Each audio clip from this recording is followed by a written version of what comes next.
Muito bem. Dito isso, e analisada essa sistemática de fiscalização, bem como as consequências, que também podemos acrescentar aqui a repercussão nas contas anuais, né, a despeito do tribunal autuar processos específicos, onde vai julgar individualmente cada licitação e contrato que lhe é encaminhada por força do valor de remessa. Agora, essa resolução que eu mencionei também estabelece que o conjunto de licitações, né, realizadas no exercício, ante uma eventual gravidade, de número de irregularidades, etc., poderá também repercutir na emissão do parecer. Então, não só mais aqueles pontos eminentemente capitais, que o Dr. Flávio vai analisar na sequência, podem contaminar ou prejudicar a emissão de um parecer favorável. É importante lembrarmos também que o conjunto de licitações e contratos pode também repercutir na emissão do parecer. Mas, muito bem, que tipo de falhas, então, mais objetivamente falando, a gente pode destacar como falhas que são capazes de ensejar um julgamento pela irregularidade? Obviamente, dentro desse contexto de licitações e contratos.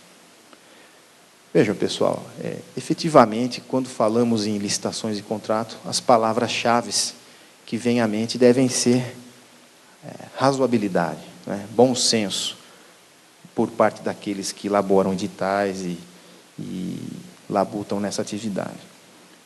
Por que eu digo isso? Porque, às vezes, com esses cuidados, a gente evita uma série de problemas desnecessários, né?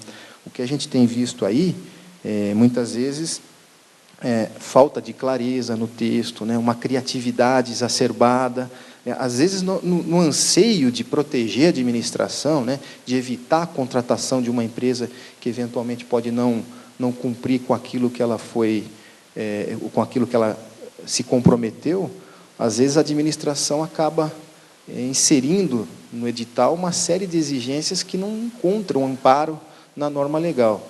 E isso, na maioria das vezes, acaba acarretando uma restritividade na participação, ou seja, diminui muito o afluxo de interessados ao certame, por conta, às vezes, de exigências descabidas. E a gente sabe que a intenção do legislador e do constituinte, nesse aspecto licitação, é, obviamente, que se tenha um maior afluxo de interessados, porque, quanto maior a participação, maior a tendência de se obterem menores preços, que é o objetivo maior da licitação. Então, que tipo de falha que a gente vê que efetivamente pode condenar um ajuste dessa natureza? Então, eu selecionei aqui uns exemplos que, no nosso dia a dia, na nossa rotina de Tribunal de Contas, acaba nos mostrando que são aqueles que, por mais que a gente sempre frise ou que existam inúmeros julgados na nossa jurisprudência, acabam se repetindo. Alguns exemplos, por exemplo, na área de exame prévio de edital, ou seja, aquelas exigências no edital de licitação que podem ensejar a impugnação por parte de algum interessado. Em primeiro lugar, o próprio objeto, né? Não são poucos os casos onde o objeto da licitação é de tal forma contraditório, omisso ou confuso, muitas vezes até ininteligível, que nós mesmos, que estamos acostumados a sempre estar lendo, né, sempre estar mexendo com esse tipo de matéria, nós não conseguimos entender o que está se pretendendo adquirir, o que está se pretendendo contratar. Quem dirá, então, aquele fornecedor, aquela pessoa que atua no comércio, no mercado. Então, sempre procurar trazer um objeto bem claro, transparente, objetivo, não é? Até porque o edital sempre é acompanhado de anexos, onde se farão, né, as explicações técnicas pormenorizadas necessárias, né, mas trazer um objeto que seja de fácil compreensão. Outro aspecto que às vezes está presente no objeto é a acumulação, né, a junção de objetos, muitas vezes distintos, que são explorados por segmentos diversos, né, que atuam no mercado. Então, um exemplo típico disso daí é quando, no mesmo edital de licitação, se busca contratar coleta de lixo domiciliar e hospitalar, né? Esse é um exemplo concreto. Muitas vezes a administração, no intuito até de ser mais prática, né, de economizar a licitação e tal, só que o exame de campo já demonstrou, né, a análise do mercado, de que esses segmentos são praticados notadamente por empresas distintas. Eventualmente, pode até existir uma que faça essas duas atividades ao mesmo tempo, mas não é a maioria. E, ao fazer um edital buscando contratar esses dois serviços, acaba se alijando do certame todas aquelas outras empresas que partem para um ou para outro segmento. Então, esse é só um exemplo, né, pessoal? Outros existiriam, da mesma forma, acumulação de serviços de assessoria, né? Então, a prefeitura contrata assessoria contábil, mas no mesmo edital exige que também vá se fazer serviço de assessoria jurídica, financeira, tributária, fiscal. Quer dizer, abre-se muito o leque, de modo que uma empresa que poderia tranquilamente prestar, né, ou apresentar uma proposta para um daqueles objetos, não vai conseguir abraçar todos. Então, essa também é uma espécie de exigência que acaba sendo bastante impugnada em sede de exame prévio perante o tribunal. Da mesma forma, uma exigência que tomou corpo, não se sabe muito bem exatamente por quê. Às vezes alguém, no intuito de preservar a administração, insere uma cláusula e outras pessoas acham aquilo também interessante e a coisa toma uma proporção enorme. Eu me refiro aqui à exigência de recolhimento de garantia para participar na licitação antes da data fixada para a abertura das propostas.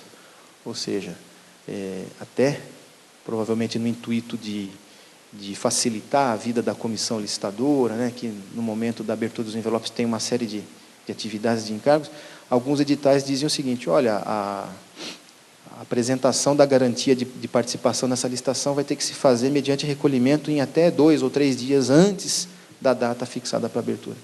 Evidentemente, é uma exigência que não encontra amparo na norma legal. A exigência de garantia de participar na licitação, quando feita, né, quando se entende que é cabível e é necessária, ela, evidentemente, como um documento que compõe a habilitação econômico-financeira, é um documento de qualificação e, portanto, vai compor um dos envelopes, né, que serão abertos somente no momento de julgamento, da sessão de julgamento.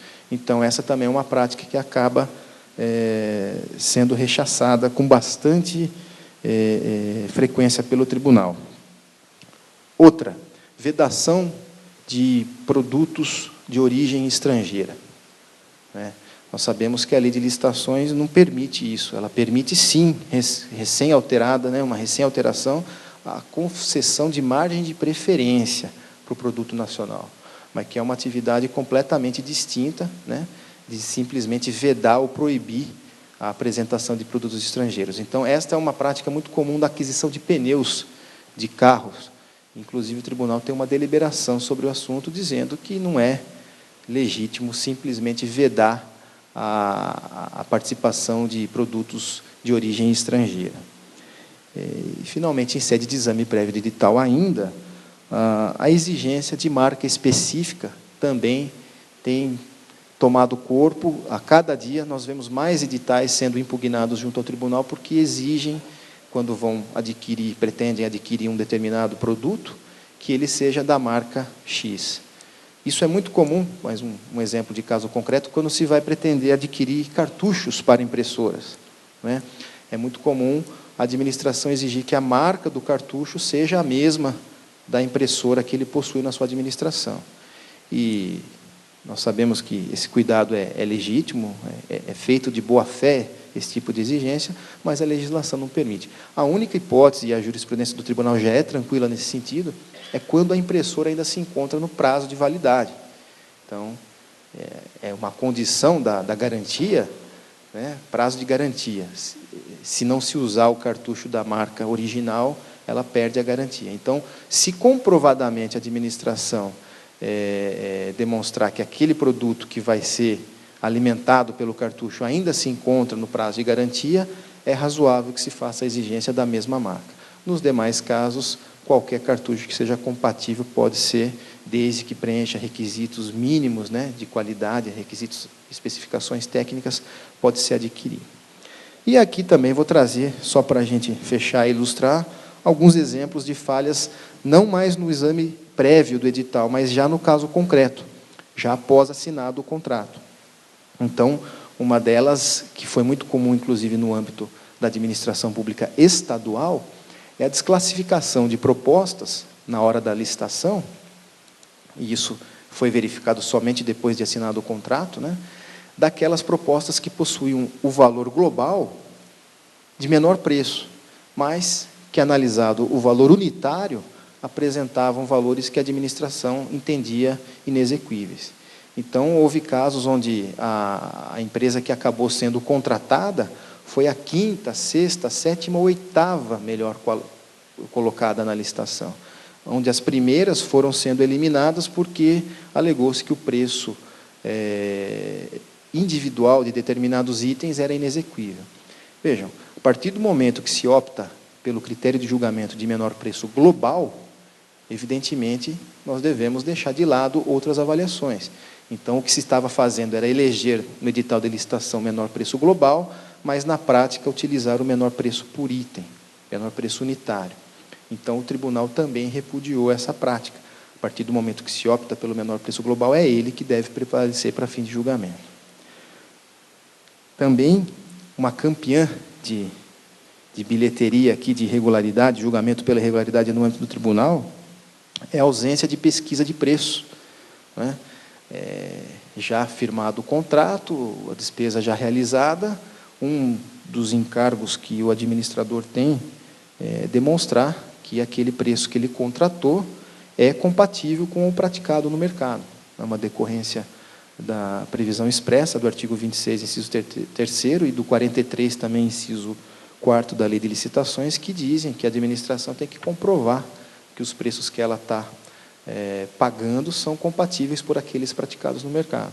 E isso, muitas vezes, não consegue ser demonstrado, né, pelo fiscalizado. Então, é importante, aqui, friso mais uma vez, se resguardar, se guarnecer e trazer sempre um orçamento, de preferência com 3 fornecedores distintos, né, um bom levantamento de pesquisa de mercado para que, se vier uma indagação acerca da comprovação do valor contratado com aquele que é praticado no mercado, a administração tenha documentalmente como demonstrar isso daí. E, finalmente, um tema, para não me tornar mais extenso aqui, que causou muita balbúrdia e muita polêmica, que é justamente a do carona, né, nos casos de atas de registro de preço. Não só o carona, como a prorrogação da ata. Então, são aspectos que, no início, causaram uma certa celeuma, muitos doutrinadores defenderam a tese, algumas decisões de outros tribunais ou até do judiciário foram conflitantes. Hoje o tribunal tem essa matéria pacificada, né? O tribunal desenvolveu uma linha de raciocínio que, desde o início, passou a repudiar a figura do carona.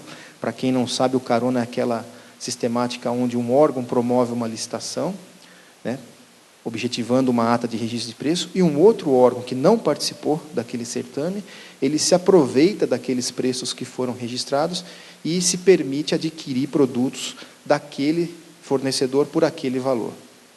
Muito se alegou que isso era vantajoso do ponto de vista da economicidade, mas, efetivamente, a conclusão que prevaleceu é de que isso daí acaba refugindo do princípio da licitação obrigatória, dentre outros.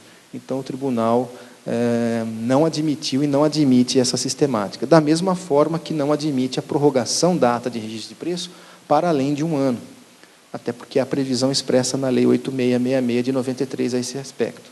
E, por incrível que pareça, existiam 2 decretos estaduais, né, e isso talvez tenha estimulado a prática dessa sistemática, que permitiam tanto o carona quanto a prorrogação da ata para além de 1 ano. Decretos esses que, recentemente, inclusive, para quem quiser anotar, eu tenho até o número aqui, é o Decreto Estadual 47945 de 2003. Ele é o decreto que regula a sistemática de registro de preço e foi recentemente alterado, deixando de prever a hipótese do carona e da prorrogação da ata. Então, em consonância com o que o tribunal já vinha decidindo.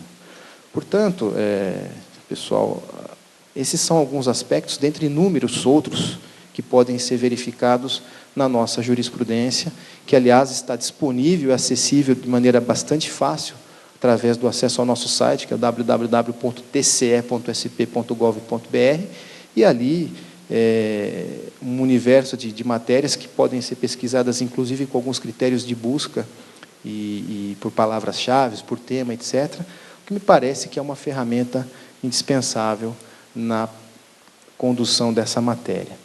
Eu quero, finalmente, lembrar que a qualidade das licitações e dos contratos firmados pela administração pública, ela cada vez mais vem tomando força perante a opinião pública, né?